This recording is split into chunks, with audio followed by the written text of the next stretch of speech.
Hey, it's Adwan from Gamesmithing. Today, we have a build that is a courtesy of Broken's Place, one of our community members that also have a channel of their own. So if you enjoyed this build and would like to know how it performs in more detail, please give his channel a try. We'll leave a link to it as well as all of other useful links down in the description of the video. It has been a while since I have played or highlighted a Legionnaire build, but I must say that after playing this, I think I want to swap or add favorites to my list. This build does not come short when delivering big damage and survivability. This build can absolutely do max curse and list content if you enjoy that, and it is tailored to do so. It's tanky, burns enemies, and blows away their armor with melting.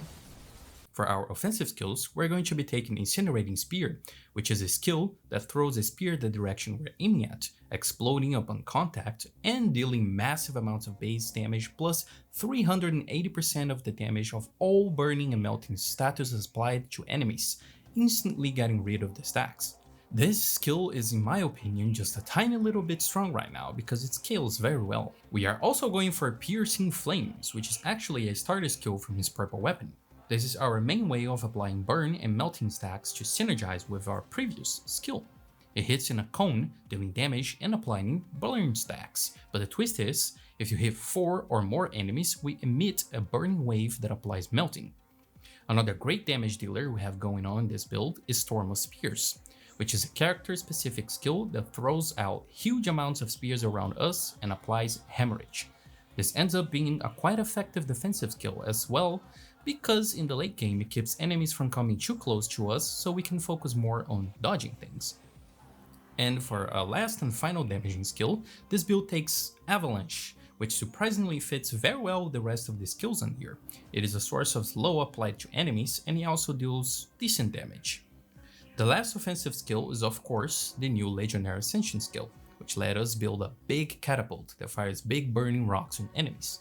Pretty cool, right? For our defensive skills, we have Exorcism and Shield Wall, the standard skill used for high curse and list modes. Now, this build is super strong and very fun to watch. When looking for passives, I would say prioritize multicast, maybe some crit, and some skill-specific upgrades of course, if shown to you. Another very valuable upgrade here could also be movement speed and the extra dashes, since one of our runes, War Tank, takes one dash away from us, which can be quite problematic actually. For our weapons, we will be taking his purple weapon to get access to our starting skill, and for the runes, we will be making use of the new War Tank rune that is unlocked via the Legionnaire's Ascension skill tree, Misfortune Embrace, which is unlocked on the Chaos Walker Ascensions tree, Skill Mastery Holy to get access to Exorcism, which is unlocked by completing a match in less than 12 minutes with the Paladin. We are also taking Executioner and Multicast Mastery. And we are also going to take the Skill Mastery Ice to be able to have access to the Avalanche skill. Well, this is the build we wanted to highlight for today. I hope you all enjoyed it. Don't forget to check Broken's original build guide video as well if you are interested in a more in-depth look into how this build can perform. Thank you so much for watching, and until the next one, survivors. Bye bye.